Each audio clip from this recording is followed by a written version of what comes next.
Hello and welcome to Capping Corner. Today we are going to talk about the Alabama Stakes. It's for 3-year-old fillies, and they're going to go a mile and 1/4 on Saturday. And the favorite's going to be Swiss Skydiver. She comes off a second place finish in the Bluegrass Stakes, which was against males, and she also won the Santa Anita Oaks. This is one of the top 3-year-old fillies in the nation, and I could forgive the Bluegrass because she lost to Art Collector, who is one of the favorites for the Kentucky Derby. So I do have some small concerns that a mile and 1/4 might be a little far.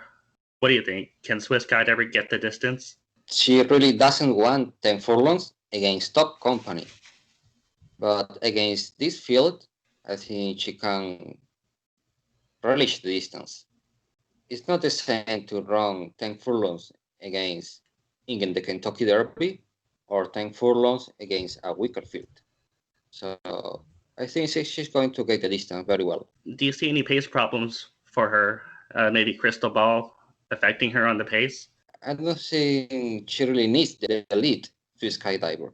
I think she's going to sit in second place like she did in the Fantasy Grade 3 when she sat on second place behind the speedy Venetian Harbor. So she can do that again. Okay, I forgive her last race because she lost to Art Collector. Art Collector is probably the second or the third best colt of the country. So she was second, but the third place Roche was at around 4 lengths behind Swiss Skydiver. So she really ran very well the Bluegrass Stakes. All right, fair enough. You have to use Swiss Skydiver, or you have to at least include her in your pick four, but you know the price will be very short. There's no avoiding that. You want to talk about Envoutante? Is that how you say it? She comes off a third place finish in the Ashland Stakes at Keeneland, and she lost by 6 lengths to Speech, but it was an okay race. And before that, she won an allowance race at Churchill Downs. So her class is in question. I don't know if she's good enough to beat this field, but her sire is Uncle Mo, which is fine for a mile and 1/4. The dam sire is Bluegrass Cat. I don't know. Do you trust McPeak? Envoutante didn't run so bad in the Ashland, being her first try against in a great stake race. I think she will run more comfortable at the distance. She's the other McPeak filly, but the trainer said she would like the distance. I read an article that she said she would like the distance. So I think she's going to run well, but she's not my second pick. My second pick is the American Pharaoh filly. Is Harvey's Lil Goyle. I think you're a fan of that filly. Yeah, I am. She won the Regret Stakes in her last start, and she has a blunder in the Fantasy Stakes. She was 11th in that race, but I think watching the race, she just got caught in traffic a few times, and she just wasn't experienced with it. Before that, she won a few races at Aqueduct.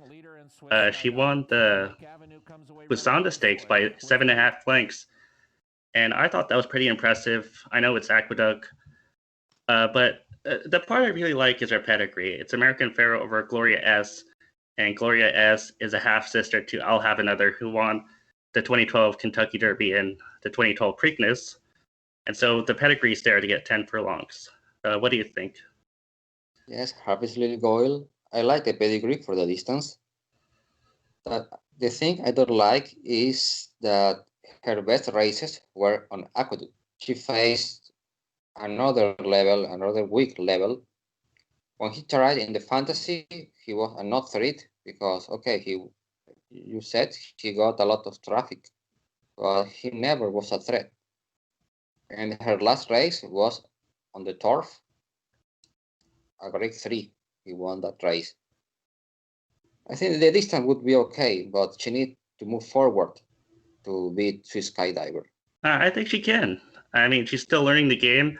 She has only 5 starts. I think she could move forward for Mont.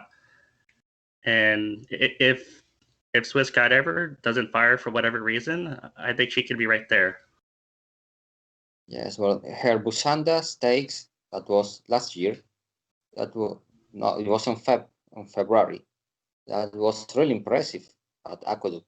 in that race was over 9 furlongs. So probably she would like the distance, 10 furlongs. I think she would like the distance. Oh, do you have her Brees numbers in front of you? Yes, the Brisnet, okay, in the Busanda was her higher number. It was 97, according to Brisnet. Okay. Then, okay, when he came back on May, that was a regression. She recorded as 76. Okay, she finished almost last, not 11th, 91 lengths back.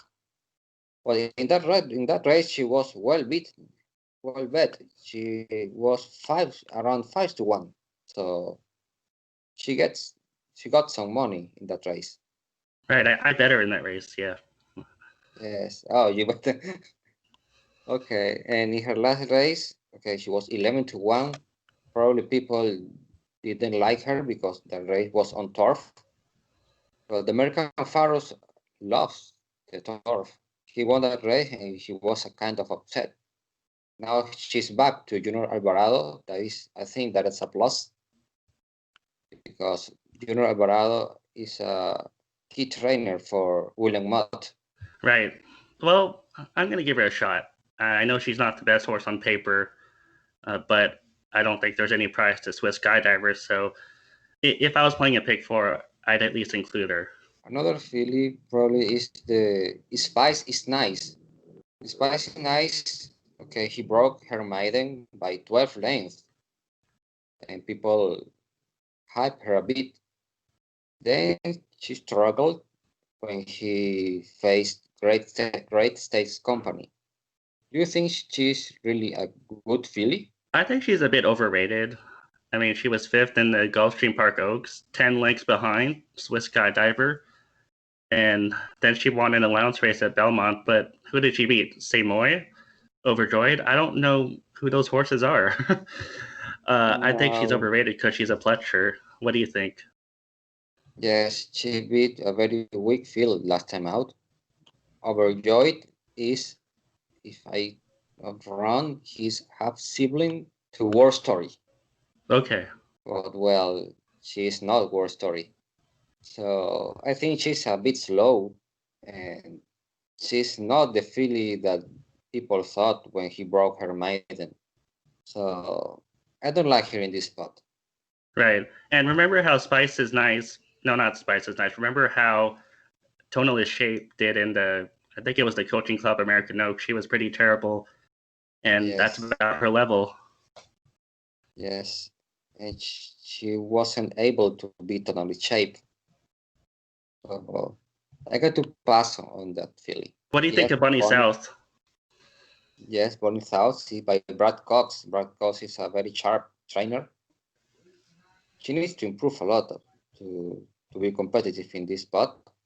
But usually the Brad Cox trainees are improved.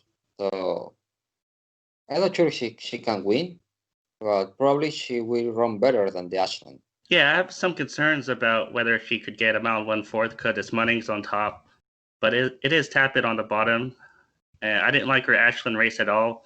She just faded to, well, she was fourth the whole way, and she faded 8.5 lengths back. And she does need to improve, so I wouldn't use her on top. No, but she in the Ashland, she has around 90 days off. So probably she needed the race. But yes, I don't think she needs, okay, I think she needs to improve too much. My conclusion is, okay, I'm a very big fan of Swiss Skydiver. I think she's going to win this race. I really want her to sit in second place behind in my opinion, the speed of the race, Crystal Ball, and then pass her when just Tyler Gaffalioni wanted once. After this race, the next race for this filly would be the Kentucky Oaks. So, and I think she would be a major contender in that race. If I am wrong, okay, and she faded, she really doesn't like the distance. I think Harvey's Little Gold can be the upset because she proved likes to root. Right. Well, I guess we agree, although I would upgrade Harvey's Little Goyle just a little bit because, again, there's no point if you're playing vertically to play Swiss Skydiver on top. But we'll see. She does need to improve. She can fulfill the promise she showed at Aqueduct, and she does have the pedigree. So Harvey's Little Goyle is my choice, but again, if you're playing multi-race wagers, you want to include Swiss Skydiver. Do you really think Swiss Skydiver faded in the Bluegrass Stakes, or the reason is that he faced a really tough horse? I think right now it's hard to say because she did face a top horse in Art Collector, and she still beat Rushy by 4 3/4 lengths, and that's a pretty good margin. But the Johannesburg mare, I don't know if that's a good route sire. I just need to see one more. I mean, a mile and 1/4 is almost like a marathon for these fillies, even though it's not a marathon. So it'll be hard on her. Yes, but sometimes horses overcome the pedigree. So probably this is one case. Well, we'll see.